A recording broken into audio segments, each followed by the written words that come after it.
maintenance qui sont relativement lourdes, puisque en temps normal, on aurait dû mettre 18 mois à préparer ces travaux et ça aurait duré plusieurs mois. Aujourd'hui, on a dû préparer ces maintenances à marche forcée en 2 mois et on a 2 mois de travaux très intenses sur le site.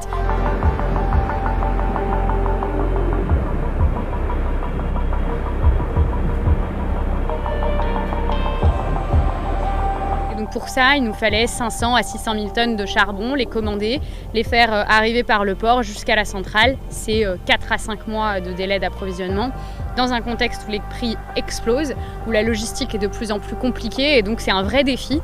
Et c'est un peu la guerre des barges et la guerre du charbon pour réussir à s'approvisionner en quantité l'hiver prochain.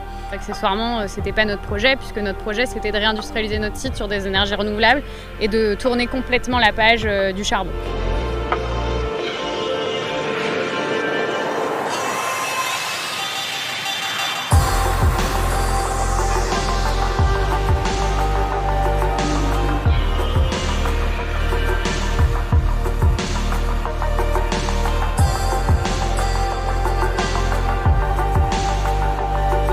C'est un vrai défi social puisque c'est la première fois qu'une entreprise privée doit réembaucher des salariés qui viennent d'être licenciés, qui plus est sur décision d'État puisque c'est l'État qui avait décidé de fermer les centrales à charbon. Donc on a dû réembaucher notre personnel.